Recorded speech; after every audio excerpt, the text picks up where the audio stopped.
It was a fun day for families at Bayfront Festival Park over the weekend. Good stuff, and don't forget, free entertainment is on this evening. But first, it's time to really carb up, right? That's the big thing. All right, Ken, thanks. This morning, one man is injured after a shooting in the heart of Duluth Canal Park. Duluth police are now being forced to handle calls for service a little differently to deal with a serious staffing shortage. Describe kind of how things have changed maybe over the years, where you used to have just a flood of applicants, right? Yeah. She didn't know that she had a talent to do this and a whole lot more. Lila Abukader. I love that last name. That's fantastic. Yeah, 25 years old from Duluth. Nothing makes me happier than a dog. And one that sits like this. This is Boo. Wow, looks like they let anyone on the news today, huh? Yeah, well, you're here. Yeah, slow news day. Yeah, it is. That's why we're filling a lot of time with you, smart Alec. That moment clearly means a lot to you. Oh, yeah. Describe it more. I don't want you to cry like I'm Oprah. Describe why. Oh. So there's secrets right now. No, very many. A lot of them, Dad. So you love your department, so it's got to be hard to leave, but that's what I'm wondering. Were you just burnt out in that spot to be getting all the criticism or the complaints? And that's just a lot to take in of everybody's problems. You know, you guys are more put together than I am. Look at this. I got the wrong shirt. Much more to come this morning as we take a nice look outside. It's another beautiful day. Things are aligning well for us. But look at the temps. There's still another hot one coming up. There you go. Yeah. All right, at this hour, Duluth's Morgan Park neighborhood is without water after 2 water main breaks this evening. Tonight, with just 1 week into the school year, we're learning at least 3 cases of coronavirus have been confirmed within the Duluth School District. Fox 31's Armand Rahman leading us off tonight live in the newsroom with more on which schools and how they're responding. Armand? We are getting word that the news conference here is going to start in just about 15 seconds or so let's go live back to that press conference right now. The fire department right now and the other emergency crews on scene are basically in defensive mode. So they're kind of staying back. They're using their water to keep some of the tanks cool. The libraries union asked me, Local 66, telling me workers are facing a significant increase of harassment, threats, and intimidation, especially since the pandemic. And they feel city administration has only really put a Band-Aid on the problem for years. You're going to be hearing from them on this issue for the first time. And tonight, Mayor Emily Larson and Police Chief Mike Tuscan responding, laying out what they believe will finally make library staff feel safer on the job and help curb bad behavior.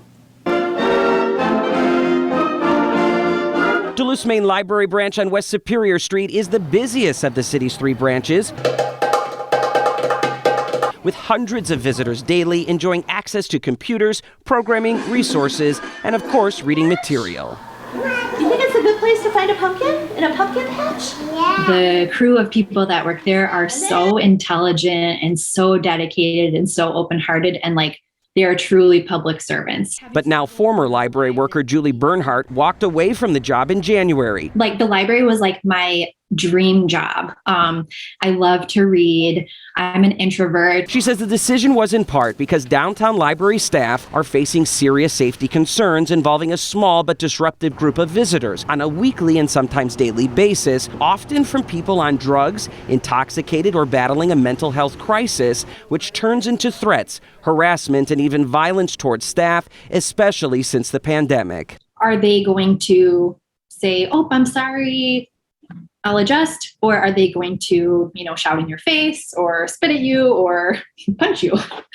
And so it's a very real fear. People can be really unpredictable. And then when you're kind of in that space where you don't feel like you have a lot of support and you're on your own, it's scary. Bridget Maresca is a library worker representing AFSCME Local 66. Duluth residents expect for library staff to speak out and say what is happening and maybe what is going wrong in the building. Maresca says city administration has not taken the concerns of downtown library workers seriously enough, forcing workers to deal with behavior beyond their training instead of hiring a permanent security team. AFSCME in particular is concerned about the assaults that have taken place. City policy clearly states that the city shall take a strong stance in creating a safe and respectful work environment for all of its employees, and that hasn't necessarily been the case with the library. There are a multitude of needs I would love to be able to address like that. It isn't possible. But Mayor Emily Larson says she and her staff have been working on safety and security at the library since 2017,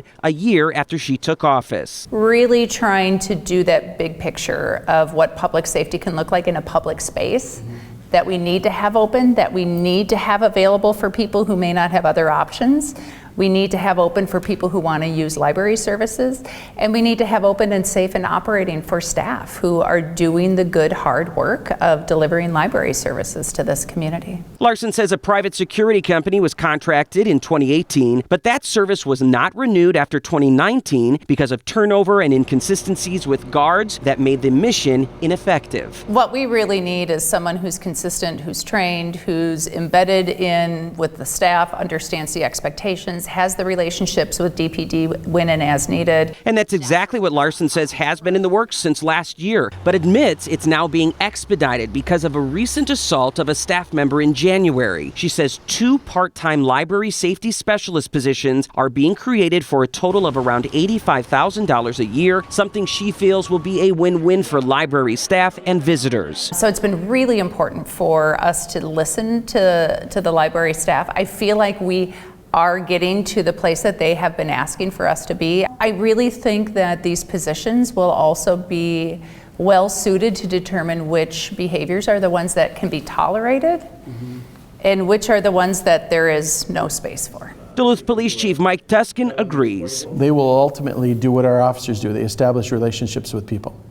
And then those relationships make it easier to have compliance, easier to have conversations, to bring things down a notch perhaps, to understand who may be struggling in any given day, to understand who is doing okay and as well. And he says the new library safety specialist will be trained by his department, learning some of the same de-escalation tactics and conflict resolution skills his officers develop. Just that presence in the workspaces of the people at the library will instill some level of confidence and safety in the workers. So we think it's going to be very successful. It's a welcome change AFSCME and library workers say is way overdue, but one they hope will help them get back to the mission of the library to serve, help guide, and change lives for the better. The library is essential. It always has been. It always should be. It should be treated that way. These are public servants. They're doing their absolute best and they're committed to this job, and they are working on the front lines, working with the public. So they deserve our support and they deserve to feel safe and protected and supported at work. Boat gently down the stream, merrily, merrily, merrily. And Mayor Larson reminds everybody creating new city positions is not a fast process. Job descriptions need to be drafted and then approved by the Civil Service Board before being brought to the City Council for final approval. And then, of course, the hiring process begins. This will take about 2 months, she believes. In the meantime, Chief Tuskin says his officers will increase patrols at the library to make a bigger presence. And finally, from the library staff up to the administration, they stress 90% of visitors are following the rules, and it's important to keep supporting the library by keeping it busy because they say a busier library is a safer library.